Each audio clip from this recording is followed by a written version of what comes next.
Admiral Vex Tarrogan squinted his three primary eyes at the holographic display. His secondary eyes remained fixed on the nervous junior officer standing before him. The blue-skinned Durrani trembled slightly, antenna twitching with anxiety. "Say that again, Lieutenant Praz," Tarrogan demanded, his voice carrying that special tone reserved for subordinates who delivered unwelcome news. "And try not to sound like you've inhaled spore gas this time." Lieutenant Praz swallowed hard.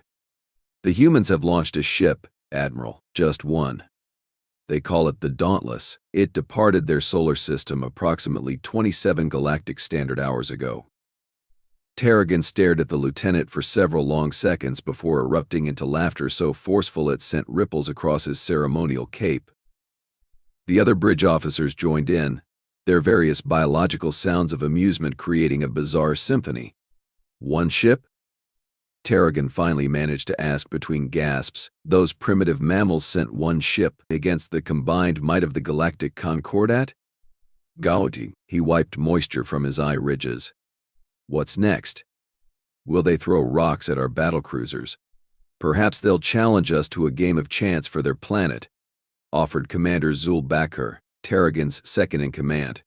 Her furred face twitched with barely contained mirth. "Or offer us their finest cooking recipes as a peace offering," added Strategic Officer Mor Vandar, the tentacled Octavian hardly able to keep his appendages still as he chuckled. Praz shifted uncomfortably.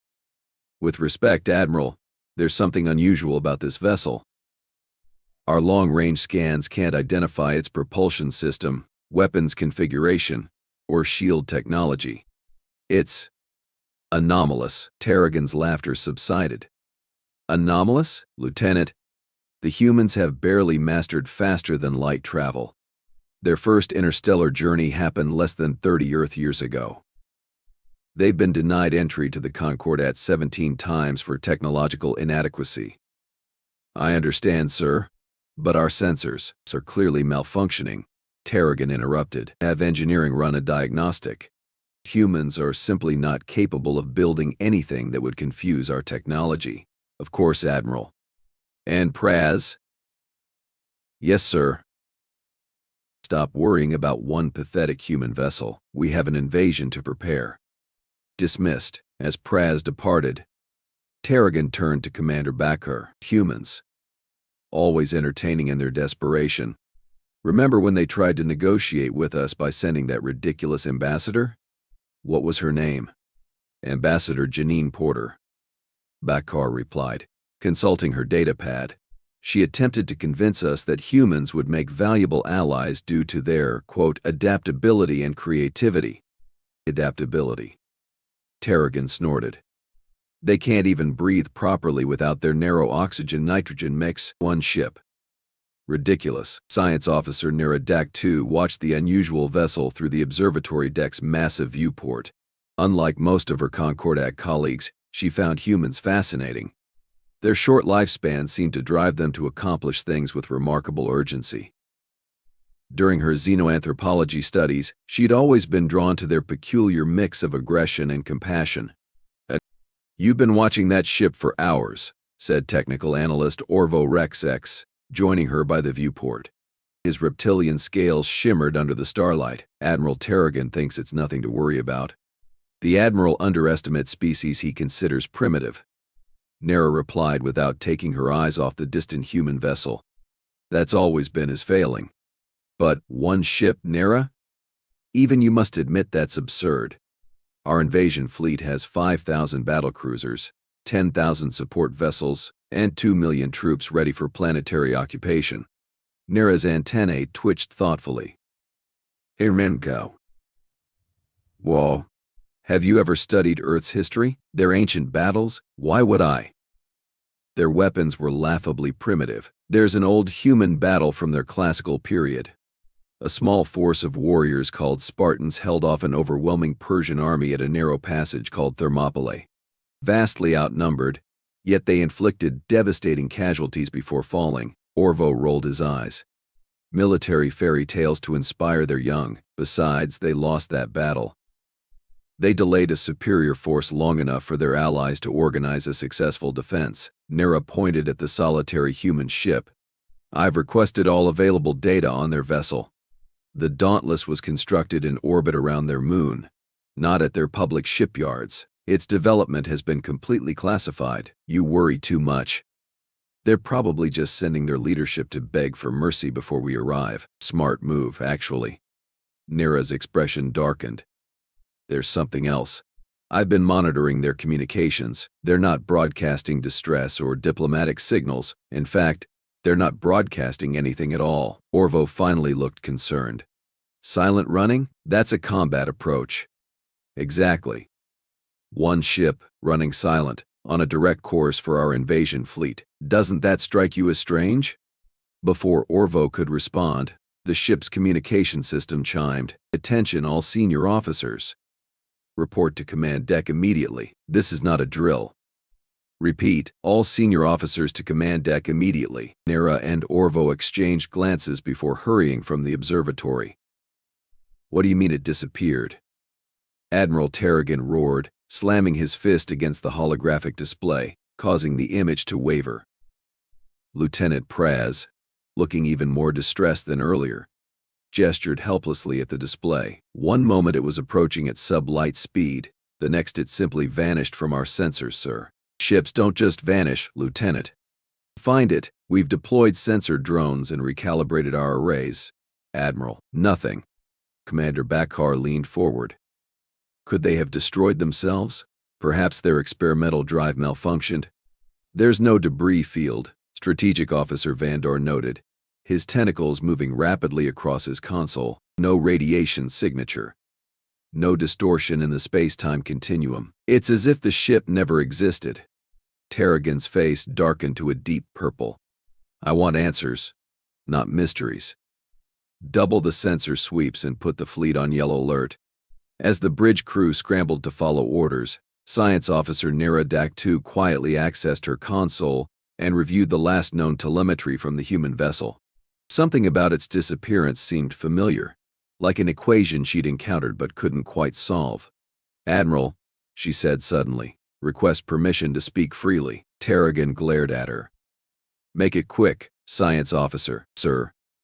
There's a theoretical technology that could explain this disappearance.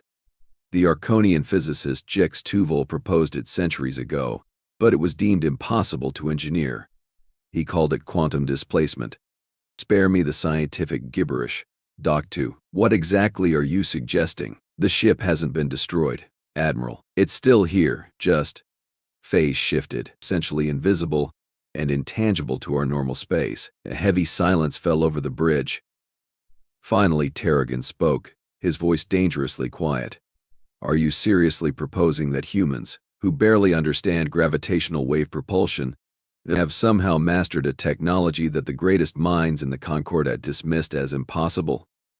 I'm saying we should consider all possibilities, sir. Tarrogan's reply was cut short by a sudden alarm blaring throughout the bridge. Red lights flashed as emergency protocols engaged automatically. What now? The Admiral demanded. Sir, cried the weapons officer, her voice tight with panic. Multiple explosions reported in our lower decks. Engineering reports catastrophic damage to power distribution nodes. How is that possible? We're nowhere near a combat zone. Another alarm joined the first, creating a cacophony of warning sounds. Hull breach on deck 17. Reported the security chief. Emergency force fields offline in that section. Casualty reports coming in from all quadrants of the ship, added the medical officer. Commander Bakar's console erupted in sparks, forcing her to jump back. Admiral, we've lost communication with battlecruisers Dominion and Inexorable. Their last transmissions indicated similar explosions aboard their vessels. Admiral Tarrogan stood frozen, his mind refusing to process the chaos unfolding around him. This wasn't possible. They faced no enemy. There was nothing out there except the human ship, he whispered, the realization dawning with horrifying clarity. Find it. Now. Captain Elara Taksin moved silently through the massive engine room of the Concordat flagship, her adaptive camouflage suit allowing her to blend perfectly with the alien environment. Behind her, Lieutenant Raj Sharma planted another quantum charge on a critical power junction. He gave her a thumbs-up signal through his helmet's transparent faceplate. Elara nodded and activated her neural comm link. Strike Team Alpha to Dauntless Control. Adrenaline Pro. Mayor, Phase 2 complete. Moving to Command Deck Infiltration. Captain Marcus Yuval's voice responded directly into her mind. Copy. Alpha. Beta and Gamma teams report similar progress on target vessels. Delta team has successfully uploaded the virus to the Concordat's fleet communication network. You have approximately 12 minutes before they isolate and counter it. Plenty of time, Elara replied. She motioned to her 4-person team, and they moved toward the nearest maintenance shaft. The quantum displacement technology they'd developed allowed the Dauntless to essentially exist between the dimensions of normal space. More importantly, it allowed them to deploy strike teams directly into enemy vessels without triggering conventional alarms. So far, the Concordat didn't even realize they were under attack by boarding parties. They thought this was system failure. Accidents, maybe sabotage by dissidents within their ranks. They had no concept that humans were already aboard their ships, systematically dismantling their invasion fleet from within. As they reached a junction, Elara held up her hand, signaling the team to stop. A patrol of 6 Concordat security officers rushed past their position, completely oblivious to the human commandos standing mere feet away. "They're scrambling," whispered Lieutenant Sharma, "but they don't know what they're looking for." "Let's keep it that way," Elara responded. "Remember, primary objective is the Admiral's command codes. Secondary objective is disabling their central navigation system. Everything else is bonus points." Private Zoe Jackson, the team's tech specialist, pulled up a holographic map projected from her wrist device. "Command deck is 4 levels up. Security will be heaviest there, especially now." "That's why we brought these," said Sergeant Drake Mason, patting the specialized weapon strapped to his back. The particle disruptors were designed specifically to work with their phase-shifted state, allowing them to engage enemies while remaining partially out of normal space. "Use them only if absolutely necessary," Elara reminded them. "Our advantage is that they don't know we're here. Once we start dropping bodies, that advantage disappears." The team nodded in unison. They'd trained for this mission for 3 years, ever since Earth's intelligence networks discovered the Concordat's invasion plans. While the galactic community laughed at humanity's seemingly primitive technology and denied them membership, humans had been preparing their response. The Dauntless wasn't just one ship, it was humanity's Trojan horse. As they climbed through the maintenance shaft toward the command deck, alarms continued to blare throughout the massive alien vessel. Emergency announcements in the Concordat's universal language echoed through the corridors. "They're getting desperate," observed Mason. "Listen to that. They're ordering all non-essential personnel to evacuation stations." Elara smiled grimly. "Perfect. Less resistance for us." When they reached the access point nearest to the command deck, Elara peered through the small viewport. The corridor beyond was crawling with armed security personnel. "Change of plans," she whispered. "Jackson, can you access their internal sensors from here?" The tech specialist connected her device to a nearby data port. "Give me 30 seconds, yes, I'm in. Their systems are in chaos, security protocols falling apart under our virus." "Good. Create a diversion on the opposite side of the command deck." Jackson's fingers danced across her holographic interface. "How about a nice terrifying hull breach warning?" "Perfect." Moments later, alarms changed tone as emergency lighting flashed in a different pattern.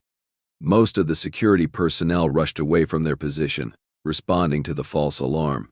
"Now," ordered Elara, and the team slipped into the corridor, moving like ghosts toward the massive doors leading to the command deck. As they reached the entrance, Jackson interfaced with the security panel. "Impressive encryption, but no match for quantum computing," she murmured as the panel turned green. The massive doors slid open silently. Inside, chaos reigned supreme. Admiral Tarrogan stood in the center of the command deck, shouting orders as officers frantically worked at their stations. None of them noticed as 4 human commandos entered the room and positioned themselves strategically. Elara nodded to Sharma, who activated a device on his belt. Suddenly, the humans phased fully into normal space, becoming visible to the stunned Concordat officers. "What in the seven moons of Craxus?" gasped Admiral Tarrogan, his three primary eyes widening in shock. Elara stepped forward, removing her helmet to reveal her very human face. "Admiral Tarrogan, I presume?" "Captain Elara Taksin, Earth Defense Force. I believe you were planning to visit our planet? We thought we'd save you the trip." The Admiral's mouth opened and closed several times before he found his voice. How did you get aboard my ship?" "That's a fascinating story," Elara replied with a smile that contained no warmth. "But first, I'll need your command access codes. Unless you'd prefer we continue dismantling your fleet piece by piece." As if to emphasize her point, a distant explosion rocked the massive vessel. The Admiral looked around at the human commandos strategically positioned around his bridge, weapons trained on his officers. Then he looked back at Captain Taksin, standing calmly before him. "Who exactly are you people?" he whispered. Elara's smile widened. "We're humans, Admiral. The species you thought wasn't worth taking seriously. Now, about those command codes." Admiral Tarrogan's tentacle-like fingers trembled as he input his command codes into the console.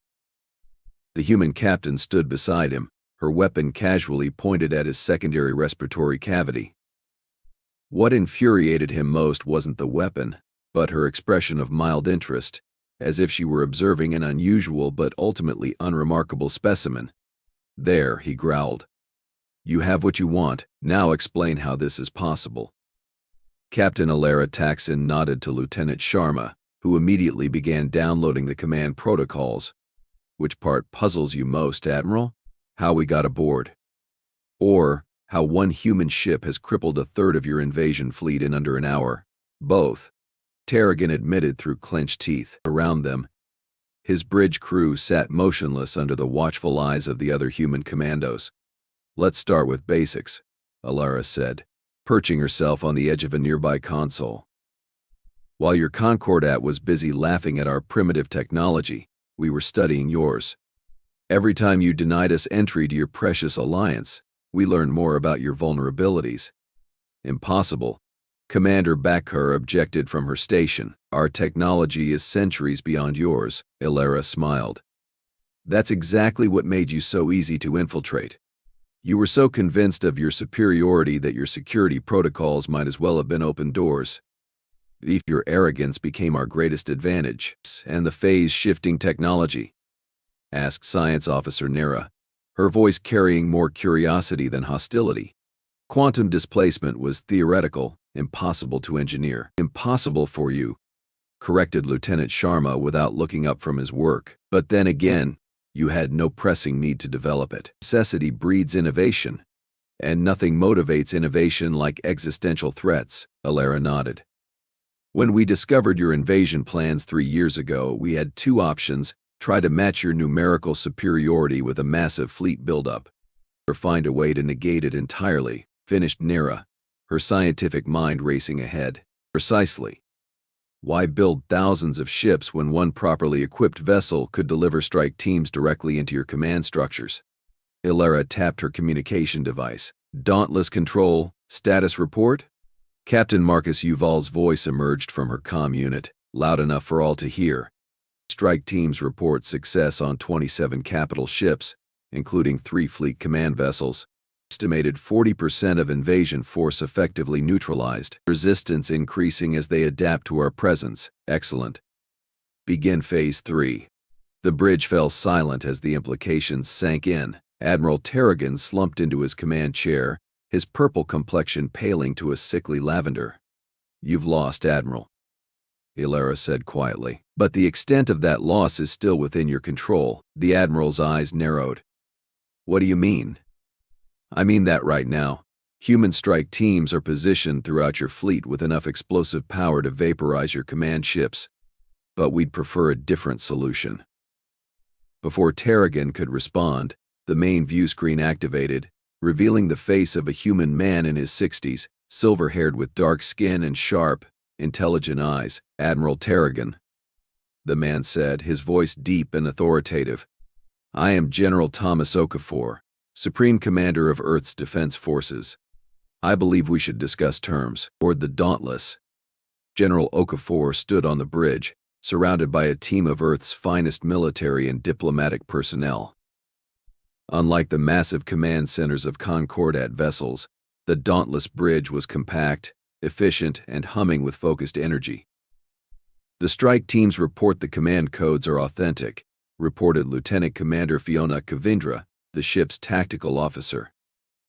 We have control of 32% of their fleet systems, including weapons, navigation, and life support. And the virus? Okafor asked, successfully implanted in their communication network. If activated, it will cascade through their entire command structure, disabling ship after ship. The general nodded. Let's hope it doesn't come to that. He turned to the view screen where Admiral Tarrogan's face filled the display. Admiral, to be clear, we have no desire to destroy your fleet or harm your people. Earth wants peace.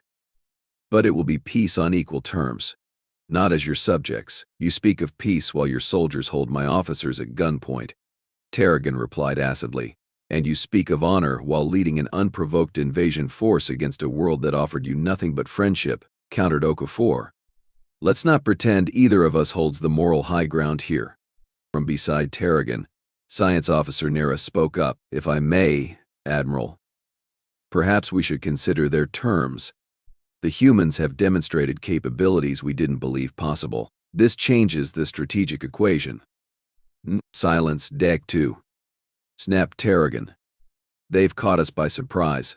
Nothing more. Once the full might of the Concordat responds, the full might of the Concordat will face the same vulnerabilities, interrupted General Okafor. Your phase-based shields are impressive against conventional weapons, but utterly useless against quantum displacement. We could send similar strike teams to every major world in your alliance. The Admiral's expression faltered as the implications sank in. But we won't, continued Okafor, his tone softening. Because unlike you, we don't believe technological superiority grants the right to dominate.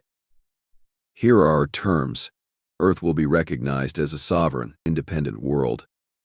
The Concordat will withdraw all military forces from our solar system and establish an exclusion zone of 5 light-years around Earth. Impossible. The Concordat Council would never be in exchange. Okafor continued as if the Admiral hadn't spoken. We will share certain technologies with the Concordat, including medical advances that your own scientists have yet to discover. Our quantum displacement technology, however, remains exclusively ours until we're satisfied that peaceful relations have been established. Science Officer Nera leaned toward her admiral. Sir, their medical technology. If they've made similar leaps in that field. Furthermore, said Okafor, once diplomatic relations are normalized, Earth will consider applying for Concordat membership as an equal partner, not a subjugated world. A tense silence filled both bridges. Finally, Admiral Tarrogan spoke, his voice tight with suppressed rage. You realize I don't have the authority to agree to such terms. Only the Concordat Council can make such decisions. We're aware of your chain of command, Admiral. That's why we've simultaneously delivered our terms to the Council directly. What? How? We sent more than one ship, Admiral. General Okafor allowed himself a small smile. The Dauntless was simply the one you noticed. On the Concordat homeworld of Axelon Prime, the Council of Nine sat in stunned silence as the holographic message from Earth concluded. Where the central projection table normally displayed strategic maps or diplomatic envoys, now stood the ghostly blue image of a human woman in formal diplomatic attire. This is Ambassador Vivienne Tejada, representing the United Earth government. By now, you've received reports about the neutralization of Admiral Tarrogan's invasion fleet. This demonstration was regrettably necessary to establish that humanity will not be conquered or subjugated. We remain, as always, open to peaceful relations with the Galactic Concordat, but only as equals. Our terms have been transmitted to your secure channels. We await your response within 1 standard galactic day. The hologram disappeared, leaving the 9 most powerful beings in the galaxy staring at each other in disbelief. Is this verified? Asked Counselor Drax, the eldest member, His ancient face creased with concern. Chief Security Director Bex Eartho nodded grimly. The humans have somehow infiltrated our most secure communication channels. This message appeared simultaneously on every council member's private terminal and in this chamber. Impossible, exclaimed Councillor Tavin, slamming her crystalline fist on the table. Our security protocols are impenetrable. Apparently not to humans, replied Councillor Mira Valkos, the only member who seemed more intrigued than alarmed. And if they can penetrate our communications so easily, they could be anywhere, finished Drax quietly. Even here, as if on cue. The chamber's security alert chimed. Director Eartho checked his console and his eyes widened. In council members, security has detected unusual energy signatures throughout the building. They match patterns reported from Admiral Tarrogan's fleet before communications were disrupted. They're here? Gasped Taven, rising from her seat. In the council chamber? It's unknown. The signatures are inconsistent. Our sensors cannot precisely locate them. Mira Valkos leaned forward. Perhaps that's the point. They want us to know they could be here, watching us deliberate their terms. The council members exchanged nervous glances, suddenly aware of the possibility of invisible observers. What do their terms entail? Precisely, asked Drax. Director Eartho displayed the transmission on the central table. Recognition of Earth's sovereignty. Withdrawal of all military assets from their solar system. A 5-light-year exclusion zone. And, this is unusual, they offer to share certain technologies, specifically mentioning medical advances. A bribe, snorted Taven, or a genuine offer of cooperation, countered Valkos. Notice they don't demand reparations or territorial concessions, just recognition and security. And their quantum displacement technology? Asked Councillor Zarn, speaking for the first time. The most significant tactical advancement in 5 centuries, and they don't offer to share it? They specify it remains exclusively theirs until peaceful relations are established, said Eartho. A reasonable precaution, given we were about to invade their world. Drax's weathered face showed the weight of the decision before them. We denied them Concordat membership 17 times, believing them too primitive to contribute meaningfully to our alliance. And all the while, they developed technology that makes our defenses obsolete. A critical misjudgment, agreed Valkos, one we must now correct, or face consequences we cannot fully predict. Captain Elara Taksin stood in Admiral Tarrogan's private quarters, examining the alien artifacts displayed on his walls. The room was surprisingly austere for a being of such high rank, containing few personal items beyond military commendations and ritual weapons from his homeworld. Admiring my collection? Asked Tarrogan bitterly from where he sat under guard. Diletalin, Tidun. Some of those artifacts are from species that no longer exist, conquered by the Concordat? Elara asked, turning to face him. Some, he admitted. Others destroyed themselves in futile resistance. And which category did you expect humans to fall into? The Admiral studied her for a long moment. Neither, actually. Your species shows unusual adaptability. We expected to offer limited autonomy in exchange for resources and military service. Your world would have survived. Your culture largely intact. We're second-class citizens in our own solar system. Elara replied. Surely you understand why that was unacceptable. What I understand, Tarrogan said, leaning forward, is that you've humiliated the most powerful military force in the galaxy. Even if the Council accepts your terms, there are factions within the Concordat who will never rest until humanity is taught its place. You're threatening us? Warning you. Today you've made both powerful enemies and potential allies. The question is which will prove more numerous in the long term.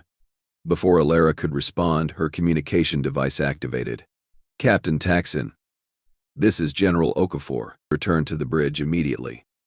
The Concordat Council has responded to our terms. The atmosphere on the bridge of the Dauntless was tense as officers and diplomats gathered around the main view screen. Admiral Tarrogan had been brought from his quarters, flanked by human guards but no longer restrained. His presence was symbolic. The Council's decision would affect his future as much as humanity's. Incoming transmission from Axelon Prime, announced Lieutenant Commander Kavindra, putting it on screen now. The imperious face of Counselor Drax filled the display. His ancient eyes scanned the assembled humans before settling on General Okafor. General, I speak on behalf of the United Council of Nine. After considerable deliberation, we have decided to accept your terms, with certain modifications. A murmur ran through the bridge crew. Admiral Tarrogan's expression remained carefully neutral. What modifications? Asked Okafor cautiously. The exclusion zone will be 3 light years, not 5. Additionally, we propose the immediate establishment of a joint scientific commission to oversee the exchange of technological and medical knowledge. Ambassador Tejada stepped forward. And Earth's sovereignty, our independence from Concordat authority, recognized, without qualification, replied Drax. The invasion fleet will be recalled immediately. Furthermore, the Council extends a formal invitation for Earth to send permanent diplomatic representatives to Axelon Prime. General Okafor exchanged glances with Ambassador Tejada, who gave a subtle nod. The terms are acceptable. Counselor, Okafor said, we will begin withdrawing our strike teams from Concordat vessels once the recall order has been transmitted. Already done, General. Drax allowed himself a thin smile. Admiral Tarrogan will oversee the fleet's withdrawal personally. All eyes turned to the Admiral, who looked stunned at this unexpected reprieve. One more thing, added Drax, his tone becoming grave. The Council acknowledges our misjudgment regarding humanity's capabilities and potential. It seems we have much to learn from each other. The transmission ended, leaving an air of cautious triumph on the dauntless bridge. Well, said Elara, breaking the silence, that went better than expected. General Okafor nodded. Ambassador Tejada, prepare a diplomatic team for Axelon Prime. Captain Taksin, coordinate the withdrawal of all strike teams from Concordat vessels. And Admiral Tarrogan? Asked Elara, glancing at the still shocked alien officer. Escort him back to his ship with full military honors. Okafor ordered. The war that never officially began is now officially over. Let's not spoil the peace with unnecessary hostility. As the bridge crew dispersed to their duties, Admiral Tarrogan approached General Okafor. You could have destroyed us, he said quietly. Why didn't you? Because that's not who we are. Okafor replied simply. Humans don't seek domination, Admiral. We seek understanding. Even after we plan to conquer your world, especially then. Your invasion plan revealed your fear of us, though you'd never admit it. You feared what we might become if left to develop on our own terms. Tarrogan's 3 primary eyes blinked in surprise. And what will you become? Okafor smiled. That depends partly on what the Concordat becomes, enemies or allies. The choice is yours. 6 months later, Science Officer Nera Taksin stood in the observation lounge of Earth's orbital diplomatic station, watching shuttlecraft come and go between the planet and various alien vessels in high orbit. Beside her stood Dr. Omera Wilson, her human counterpart on the Joint Scientific Commission. The medical nanite trials are exceeding expectations, Dr. Wilson was saying, reviewing data on her tablet. Durrani's cellular regeneration has improved by 70% under the new protocols, and the quantum shielding adaptations are progressing well, added Nera. Though we're still years away from practical applications without access to your core displacement technology. Baby steps, Nera. Amara replied with a smile. Trust takes time to build. Nera turned from the viewport to face her human colleague. May I ask you something personal, Doctor? Of course. When your leaders discovered our invasion plans, weren't they afraid? Angry? Why choose such a restrained response? Amara considered the question carefully. Fear and anger were certainly present, but our leaders understood something fundamental about human nature, which is that while we can be terrifying when threatened, our greatest strength isn't our capacity for violence, but our ability to forge connections. Throughout our history, our most significant advances came not from conflict but cooperation. Yet you developed quantum displacement technology specifically as a weapon, Nera pointed out. As a tool, corrected Amara. Its first application was defensive, yes, but already we're finding peaceful applications. Get medical transport, disaster relief, scientific exploration. Their conversation was interrupted as the station's communication system activated. Attention all personnel. The Dauntless has returned from its diplomatic mission to Sector 87. Welcome ceremony commencing in Docking Bay 3 in 15 minutes. Nera noticed how Amara's expression brightened at the news. Someone important aboard? She asked. Captain Taksin, Amara replied. She's been negotiating with the Pelveran hegemony for the past month. Word is she's managed a diplomatic breakthrough. The Pelverans? They've resisted Concordat overtures for centuries. Apparently they were impressed by how we handled our introduction to the galactic community. As they made their way toward the docking bay, they passed a large viewport offering a clear view of Earth below. Nera paused, taking in the blue-green world that had defied all Concordat expectations. It's strange, she mused. 6 months ago, the galaxy laughed when humans sent one ship against our invasion fleet. No one's laughing now. Amara smiled. That's the thing about humans, Nera. We do our best work when everyone underestimates us. A lesson the Concordat won't forget anytime soon, agreed Nera. Though I admit, I'm curious what would have happened if we'd actually attempted a planetary invasion. Let's be grateful we never found out, Amara replied, her expression turning serious. There's an old human saying, never corner something that's meaner than you. Our humans mean, it's not inherently. But we're fiercely protective of our home and our freedom. Push us too far, and you discover that the smiling diplomat and the ruthless warrior can be the same person. As if to illustrate her point, they entered the docking bay just as Captain Elara Taksin emerged from the airlock, dressed in formal diplomatic attire rather than combat gear. Warmly greeting the assembled officials with handshakes and smiles. Hard to believe that's the same woman who held Admiral Tarrogan at gunpoint, Nera observed quietly. That's humanity's greatest strength, replied Amara, and why the Concordat was wise to make peace with us. We make better friends than enemies. As they watched the diplomatic reception unfold, Nera realized that the most significant change in the galaxy wasn't technological but philosophical. For millennia, the Concordat had equated power with domination, strength with superiority. The humans offered a different equation: power through cooperation, strength through diversity. It was a formula that had allowed a single human ship to change the balance of galactic power overnight.